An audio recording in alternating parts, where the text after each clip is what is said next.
ఓ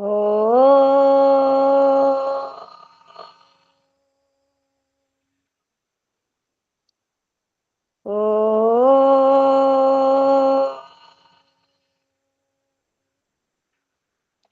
ఓం భూర్భువస్వః తత్సవితుర్వరేణ్యం భర్గో దేవస్య ధీమహి ధియో యో నః ప్రచోదయాత్.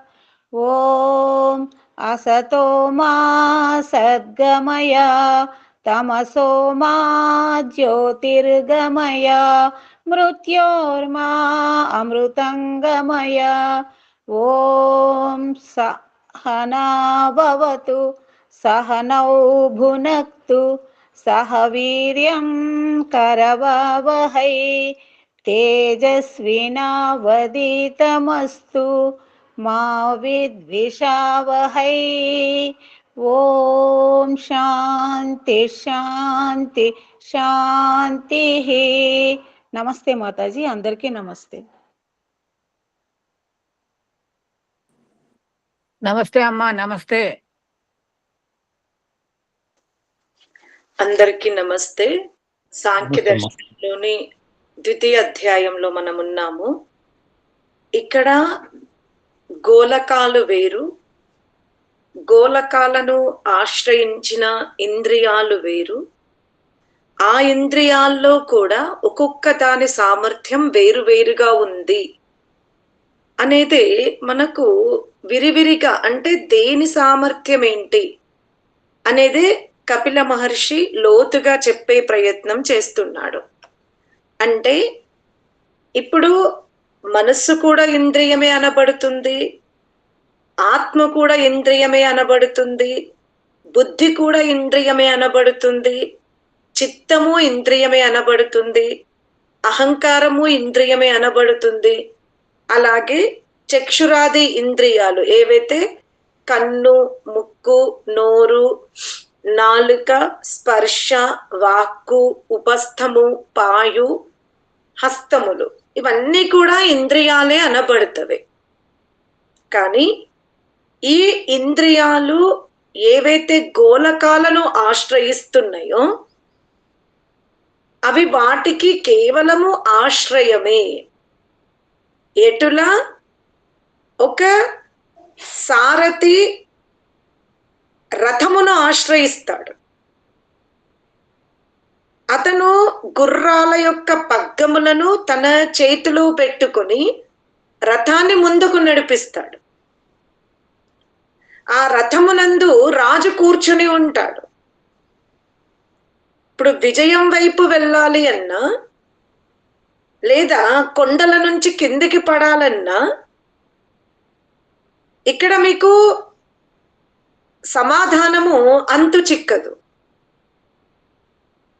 ఎందుకంటే పగ్గాలు ఎవరి చేతిలో ఉన్నవి? ఇప్పుడు కొండ మీద నుంచి పడిపోతే ఆ గుర్రాలకు ఉన్నటువంటి పగ్గాలు ఎవరి చేతిలో ఉన్నవి?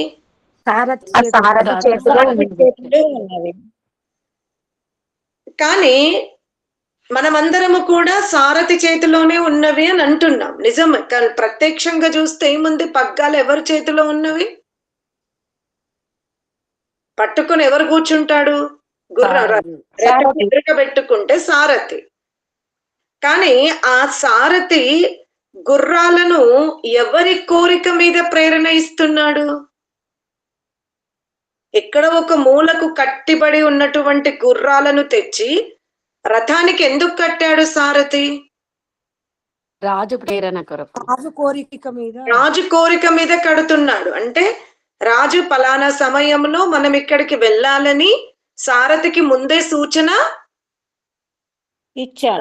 ఇచ్చాడు. కాబట్టి ఇప్పుడు సారథి తన గుర్రాలని, ఆ పగ్గాలని, ఆ చక్రాలని అన్నింటినీ కూడా జాగ్రత్తగా ఉన్నాయా లేవా, వాటిని ఎటువైపు నడిపించాలనేది ఎవరి మీద ఆధారపడి ఉంది? ఆధారపడి ఉంది.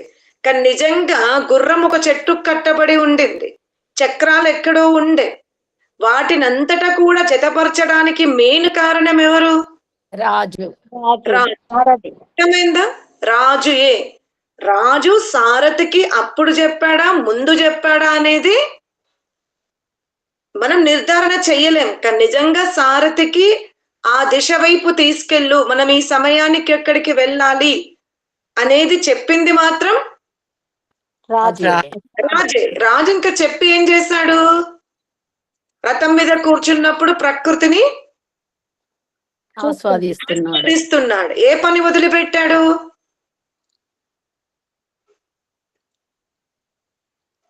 రాజు ఎక్కడికి వెళ్ళాలనేది ఆ గుర్రములు అదుపులో ఉన్నాయా లేవా, సారథి రథాన్ని కరెక్ట్ గా నడిపిస్తున్నాడా లేదా అనేది ఆలోచన వదిలిపెట్టేశాడు. ఎందుకంటే ఆ సారథి అతని దగ్గర కొన్ని 20-30 శతాబ్దాల నుండి ఉన్నాడు. కాబట్టి ఎప్పుడైనా సూచన ఇస్తాడు అంతే. ఇంకా తను చేయాల్సిన పని చేస్తున్నాడు. అర్థమైందా? ఇదే స్థితి మన శరీరం లోపల ఉంది. ఎలా రాజు సారథికి ముందు నుండి సూచన ఇచ్చి పూర్తి బాధ్యత సారథికి అప్పచెప్తాడు. ఆ రథం నడుస్తున్నప్పుడు సారథి ఏం సారథి చేస్తున్న పనియే మన బుద్ధి చేస్తుంది.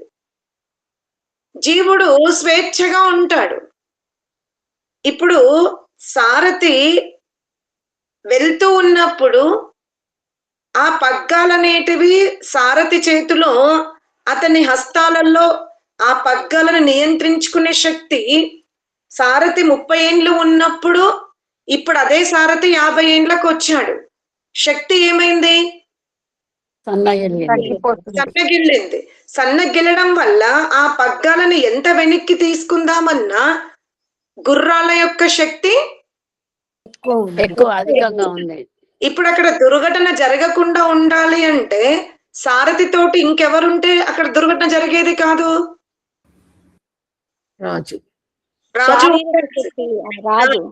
రాజు ఉండాలి. కానీ రాజు ఏం చేసిండు?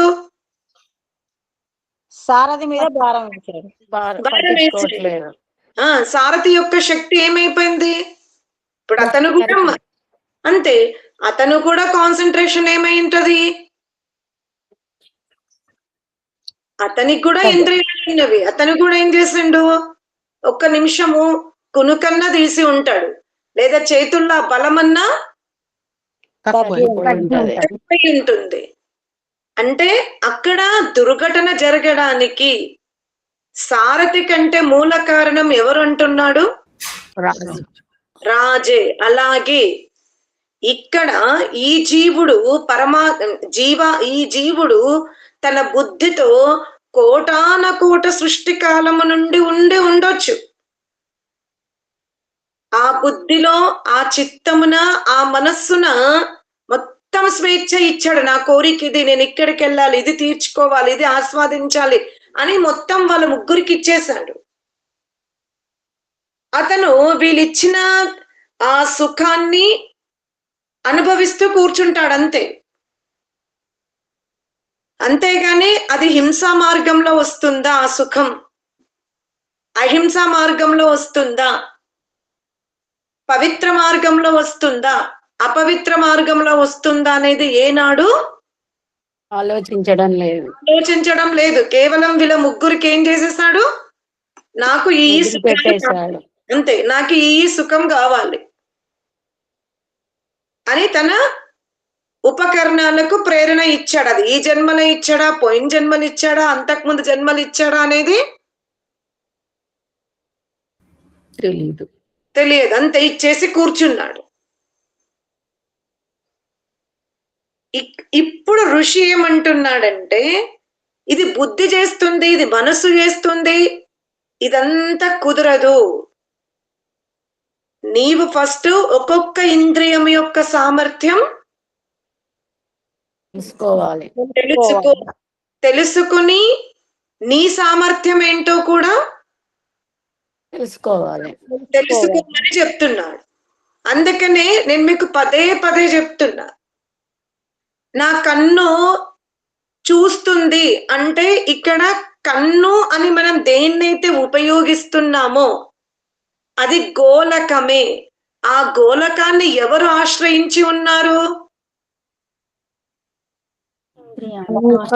చక్షు అనే ఇంద్రియం. ఇలాగే చెప్పండి. ఈ కన్ను అనే గోలకాన్ని చక్షు అనే ఇంద్రియము ఆశ్రయించి ఉంది. అంటే ఇప్పుడు చక్షురింద్రియము వేరు, గోళకము వేరు. గోలకము వేరు. అలాగే కర్ణము, కర్ణేంద్రియము కర్ణం అనే గోలకాన్ని ఆశ్రయించి ఉంది. అంటే ఇక్కడ ఏంటి అర్థము? గోళకం వేరు, కర్ణము వేరు, కర్ణేంద్రియము కర్ణేంద్రం వేరు. వేరు. అలాగే ఈ ముక్కు, దీన్ని మనం సంస్కృత భాషలో నాసికేంద్రియము అంటాం. నాసిక గోళము వేరు, ఆ గోళాన్ని ఆశ్రయించిన ఇంద్రియము వేరు. అర్థమైందా? తర్వాత మూతి తీసుకుందా. దీన్ని మనం ఏమంటాము సంస్కృత భాషలో? వాక్కు అంటాము, లేదా ముఖము అంటాం. తెలుగులో అయితే మీరు నోరు అంటారు. ఇక్కడ ఏంటంటే రెండు పనులు జరుగుతాయి. ఒకటి రసం చూస్తుంది, ఇంకోటి మాట్లాడుతుంది. కాబట్టి ఈ మాట్లాడుతున్న దాన్నేమో కర్మేంద్రియం అన్నాము, రసన చూసేదాన్ని జ్ఞానేంద్రియము అన్నాం. అంటే ఇప్పుడు ఇక్కడ జ్ఞానేంద్రియము ఉంది, అలాగే కర్మేంద్రియము కూడా ఉంది.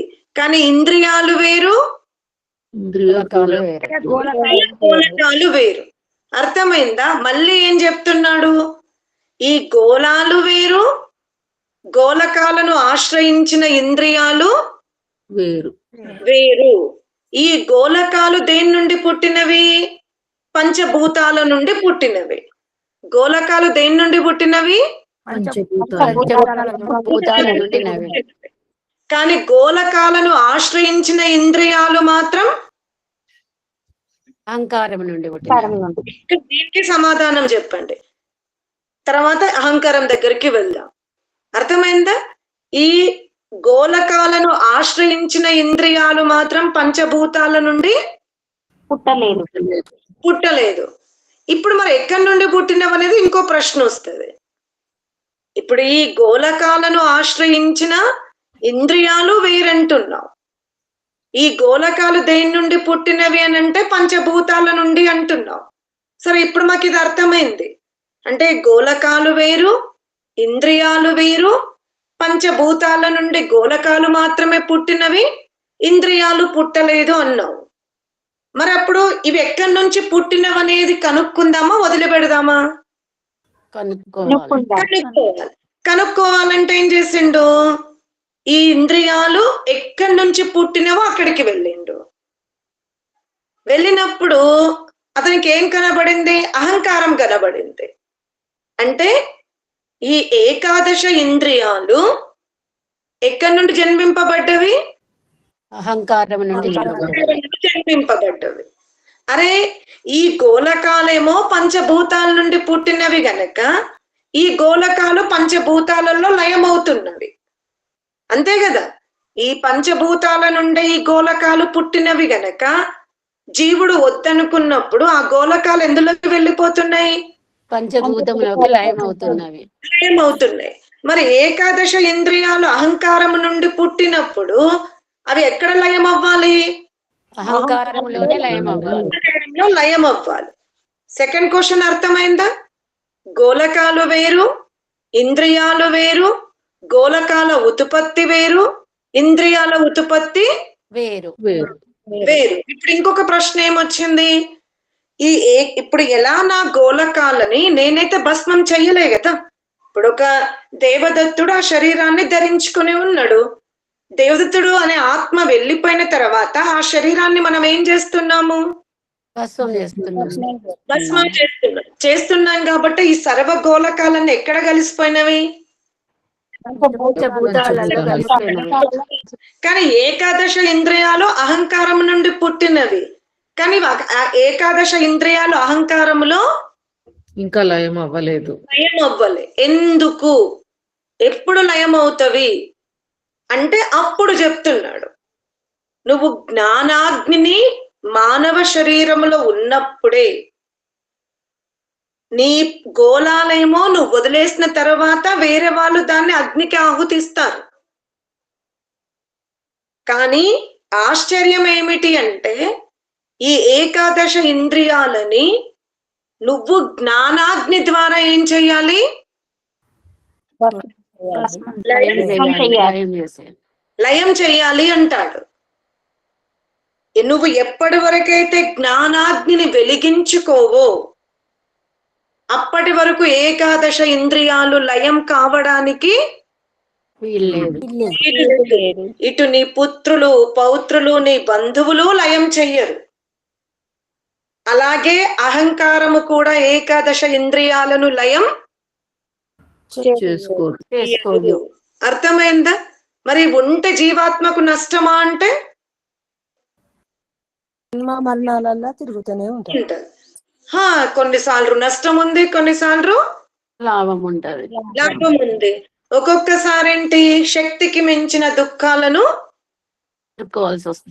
చూడవలసి వస్తుంది. ఒక్కొక్కసారి ఆశ్చర్యమైన సుఖాలను అనుభవించాల్సి వచ్చినప్పుడు జీవాత్మ యొక్క ప్రవృత్తి ఏమైపోతుంది? ఇంకా ఆశ కలుగుతుంది. ఆశనైనా దురభిమానం పెరుగుతుంది. ఎంత దురభిమానం పెరిగింది అంటే ఈ గోళకాలను ఆశ్రయించి ఉన్నటువంటి చక్షురాది ఇంద్రియాల ద్వారా ఇతరుల దగ్గర ఆ వస్తువు సిద్ధి లేకపోతే చక్షువు ద్వారా ఘృణగా చూస్తుంది. ఆ అల్ప సామర్థ్యం ఉన్న వాళ్ళని, అంటే వస్తు సామగ్రత తక్కువ ఉన్న వాళ్ళని. తన వలె రూపురేఖలు లేకపోతే కూడా ఇతరులను ఏం చేస్తుంది? ఘృణాభావంతోనే చూస్తుంది. దీనివల్ల ఏమైపోయింది? మళ్ళీ సోలు యొక్క పాప ప్రవృత్తి పెరిగిపోతుంది. ఒకప్పుడు అనంతమైన ఐశ్వర్యాలతో ఉన్నటువంటి ఈ జీవాత్మ దాన్ని నమ్రంగా అనుభవించకపోవడం వల్ల చక్షురాది ఇంద్రియాల ద్వారా ఇతరుల పట్ల ఘృణాభావముతో, ద్వేషభావముతో, అసహ్య భావముతో, నిర్దయ భావముతో నోరు బారేసుకుంది, కళ్ళు బారేసుకుంది, మనసు బారేసుకుంది. ఇదంతా పెట్టుబడిగా పెరిగి మళ్ళీ ఏం చేస్తుంది? ఊర్ధ్వము నుండి ఎక్కడికి పడిపోయింది? పడిపోతుంది. అందుకనే ఈ స్థితి అంతా కూడా పశ్వాది యోనుల యందు ఉన్నప్పుడు తెలుసుకోవడానికి అవకాశం లేదంటున్నాడు. నువ్వు జ్ఞానాగ్నిని వెలిగించుకునే అవకాశము, తెలుసుకునే అవకాశము లేదు. జ్ఞానాగ్నిని కంటిన్యూగా తీసుకెళ్లే అవకాశము కూడా లేదు. కేవలం మానవ జన్మలోనే ఉంది. పోనీ మానవ జన్మలో మనం బ్రహ్మచారిగా ఉన్నామా అంటే లేదు.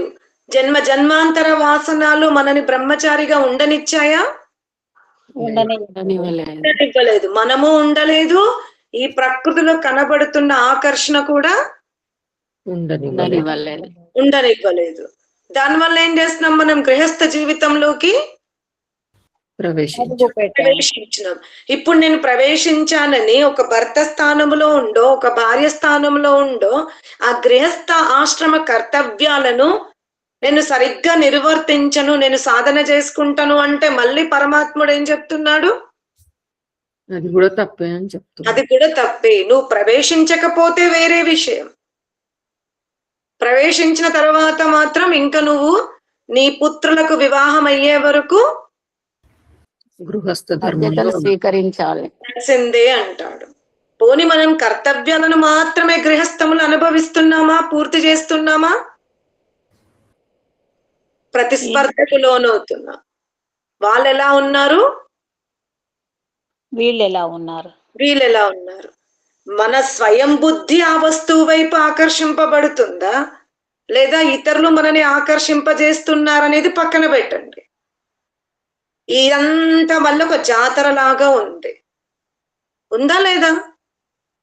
ఉంది. అర్థమైందా? స్వయముగా మనకి ఆ వస్తువు మీద కోరిక ఉందా, లేదా లేనందుకు ఇతరులు చూస్తున్న చిన్న చూపు ఉందా? మొత్తానికి ఈ గృహస్థం అనే చక్రములో ఏమైపోతున్నాం మనం? తిరుగుతున్నాము. సతమతం అవుతూ ఉన్నాం. లేకపోతే ఒక బాధ ఉంటే ఒక బాధ. ఒక బాధ. అంతలోపు ఏమైపోయింది?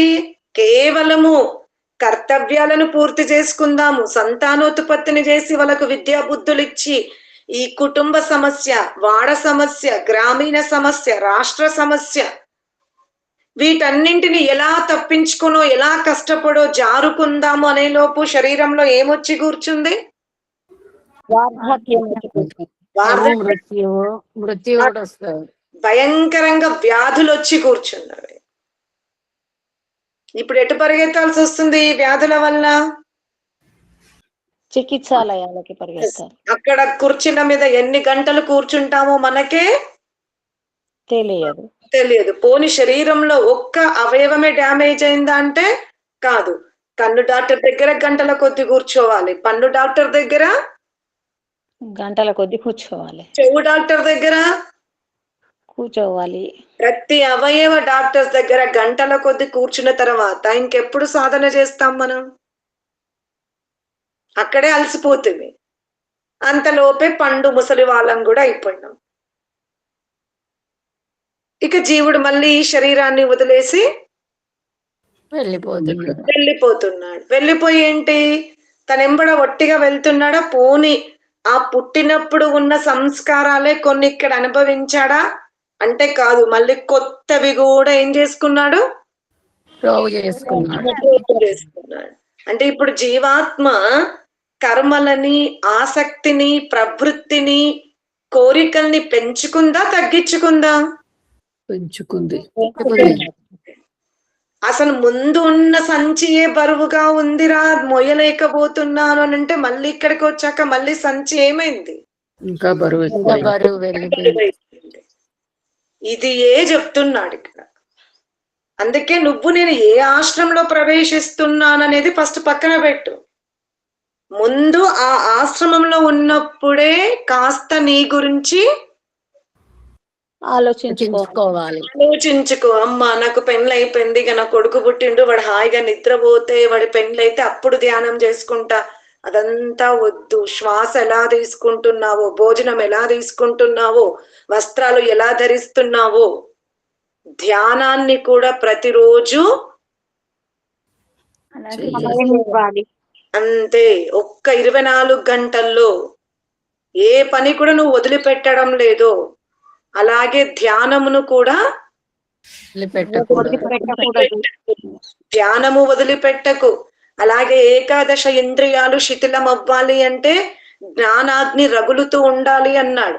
అంటే లోపల నిరంతరము నిప్పు కణాలని వెలిగించుకుంటూ ఉండాలి. కర్తవ్య కర్మలు చేయాలి. జ్ఞానరూప అగ్ని కూడా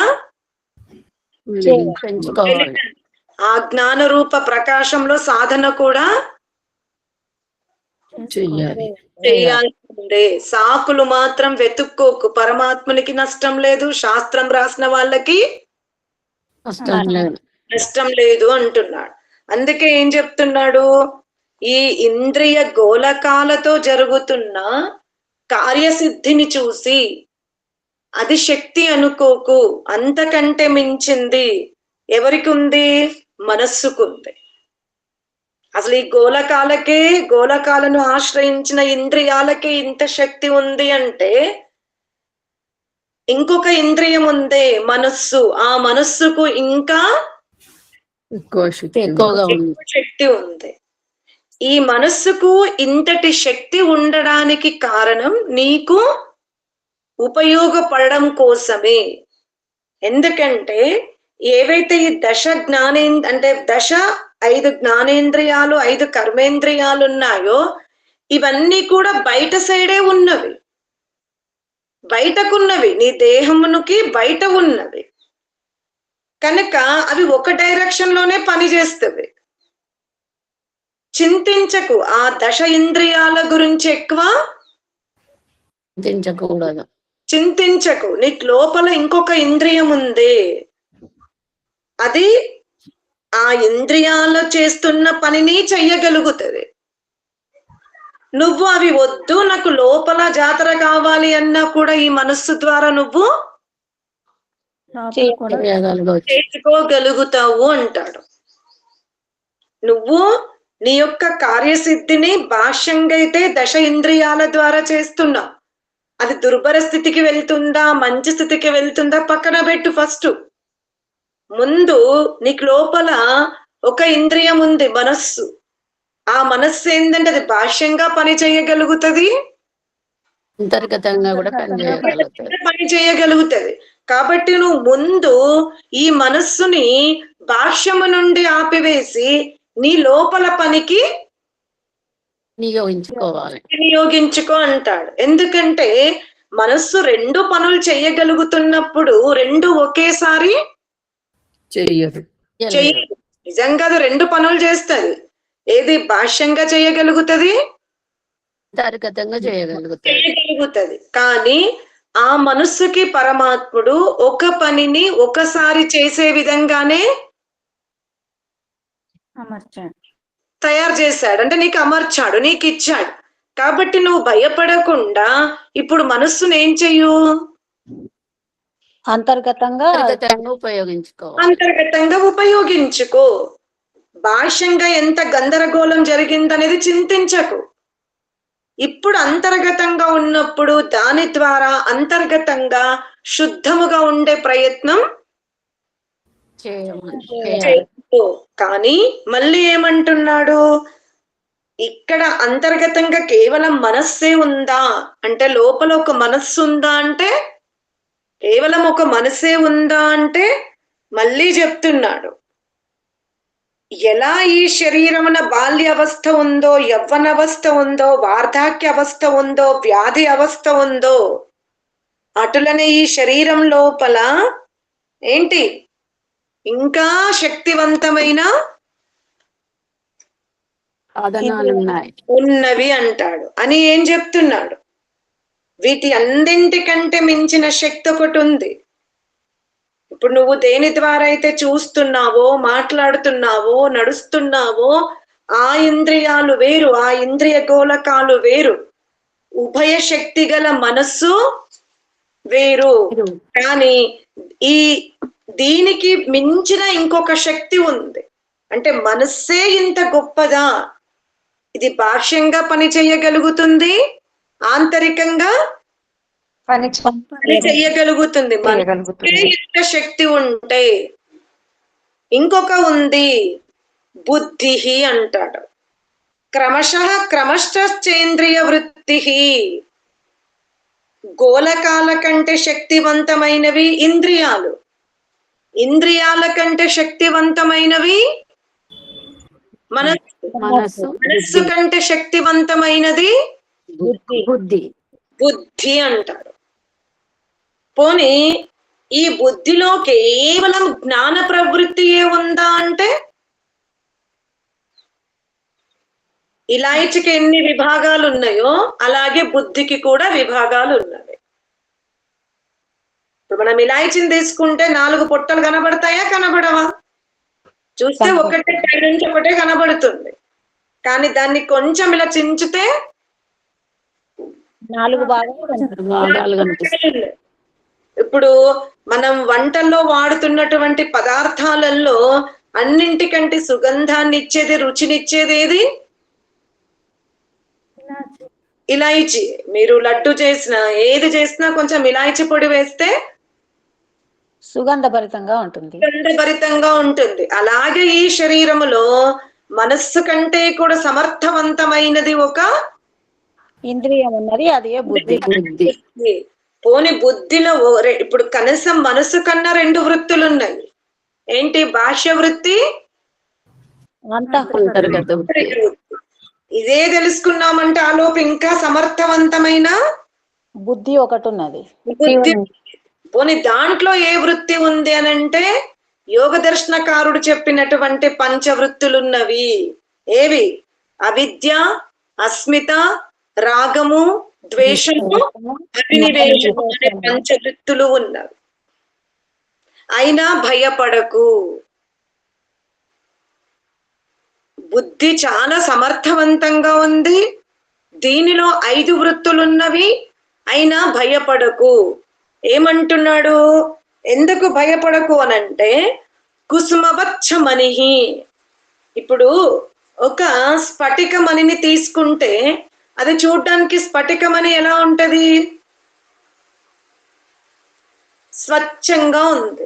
స్ఫటికమణి చాలా స్వచ్ఛంగా ఉంది, దాంట్లో ఏ రంగు ఉండదు. కానీ దాని ముందు ఎరుపు పుష్పం పెట్టండి, అప్పుడు ఆ స్ఫటికమణిలో ఏం కనబడుతుంది? కనబడుతుంది. పసుపు పువ్వు పెడితే పసుపు రంగు కనబడుతుంది. బ్లూ కలర్ నీలం కలర్ పుష్పం పెడితే నీలం కలర్ కనబడుతుంది. నిజంగా అది ఎరుపు కాదు, నీలము కాదు. వాటి సంయోగము వలన, అంటే ఆ పుష్పము దీని దగ్గర పెట్టడం వల్ల ఇందులో ఏం కనబడుతున్నవి? అసలు అక్కడ పుష్పమే నువ్వు పెట్టలేదనుకో, ఇంట్లో ఏ రంగు కనబడదు. అందుకే అసలు నువ్వు బుద్ధిని ముందు వృత్తితో దూరము చెయ్యు. బుద్ధిలో అవిద్య ఉందా, అస్మిత ఉందా, రాగం ఉందా, ద్వేషం ఉందా, అభినీషం ఉందా అనే టెన్షన్ దీన్ని ఏం చెయ్యు?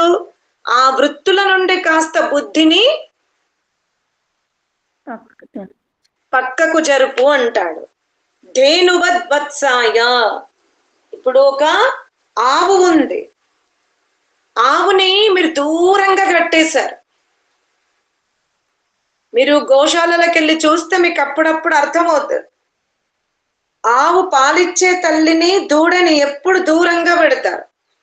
ఒకవేళ దూడని వదిలేసామనుకోండి, పొద్దుటి నుండి సాయంత్రం వరకు దూడ ఏం చేస్తుంది?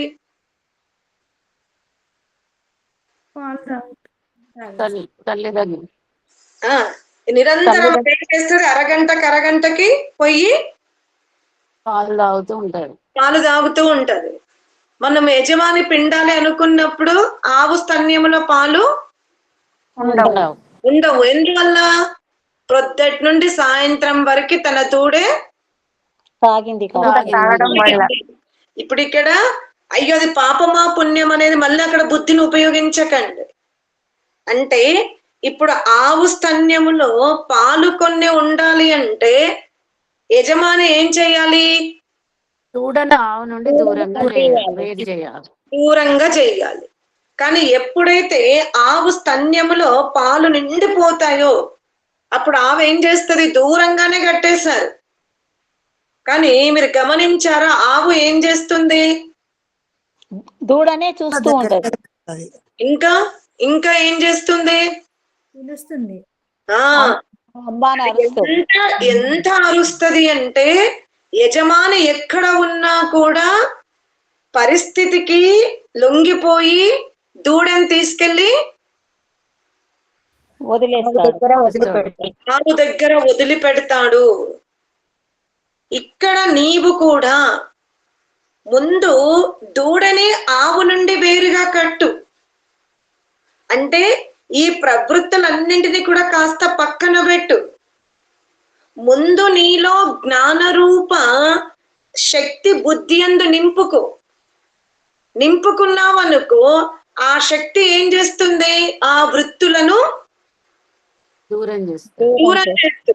అంటే ముందు నువ్వు అజ్ఞానముతో ఉన్న ఈ పంచ క్లేశాలతో ఉన్న వృత్తితో కూడుకున్న బుద్ధి యొక్క శక్తిని ఏం చెయ్యు? నువ్వు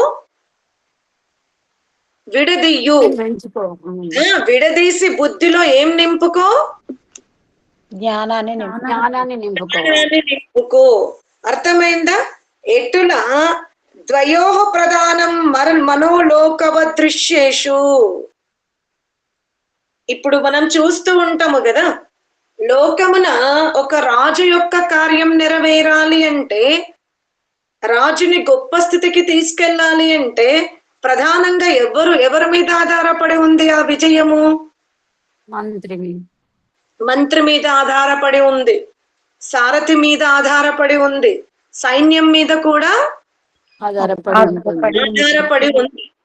అంటే రాజు యొక్క విజయం జరగాలి అంటే ఇంతమంది ఉండాలి.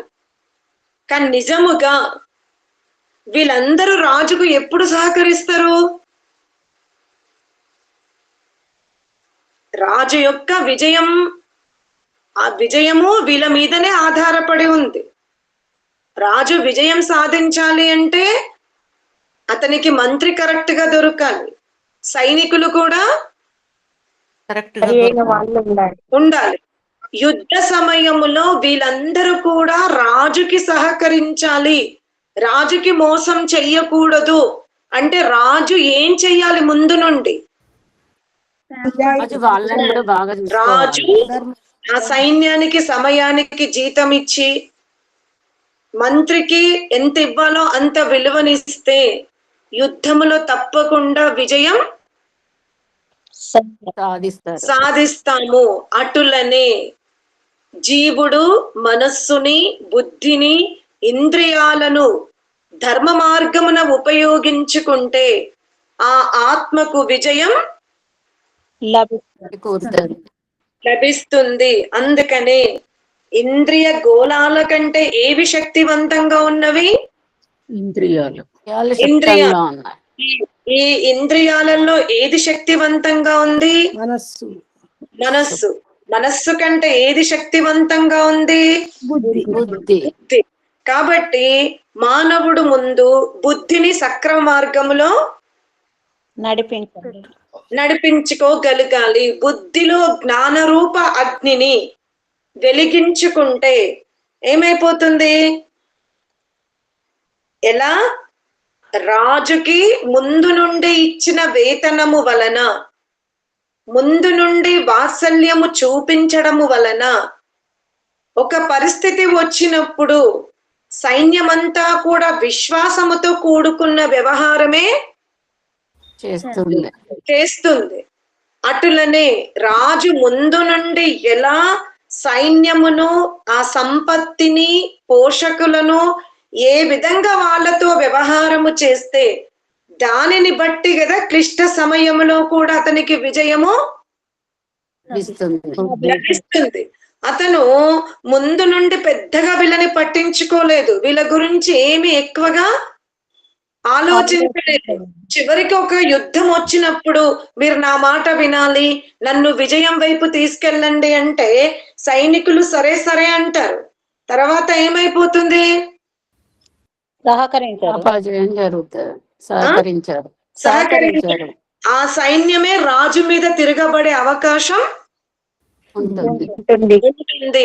అదే రాజు ఎంత కష్టం వచ్చినా తన సైన్యాన్ని, సేనాధిపతిని, ఆయుధాలను, సామాగ్రినంతా కూడా తన బిడ్డ వలె చూసుకుని ఉంటే అతనికి ఎంత కఠోర పరిస్థితి ఉన్నా వీళ్ళందరి సహాయముతో అతనికి తప్పకుండా విజయం లభిస్తుంది.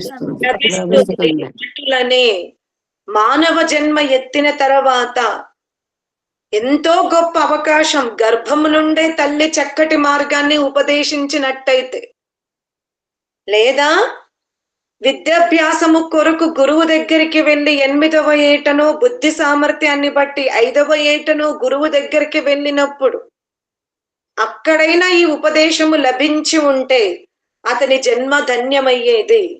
లేదా వర్ణాశ్రమ ధర్మములైనా స్వీకరించి ఆత్మ కళ్యాణము కోరుకొని ఉంటే మృత్యు సమయాన అతనికి విజయము లభిస్తుంది. అందుకనే సమాన కర్మయోగే బుద్ధే ప్రాధాన్యం లోక వల్లోకవత్. ఒక సేనాధిపతి మాట మీద ఆధారపడి ఉంది సైన్యము రాజుని గెలిపించాలా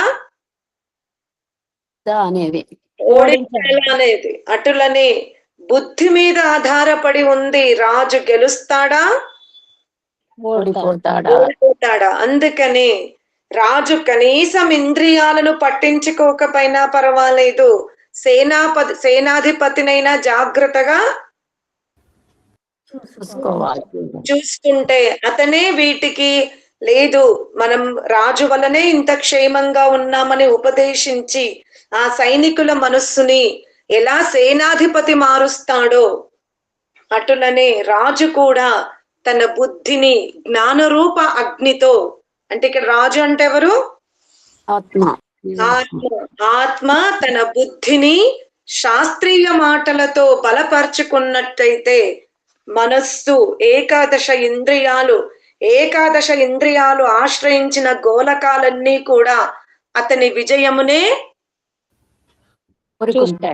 కోరుకుంటవి అని 2వ అధ్యాయములో ఈ విధంగా పూర్తిగా చెప్పే ప్రయత్నం చేశాడు. ఓం శాంతి శాంతి శాంతి.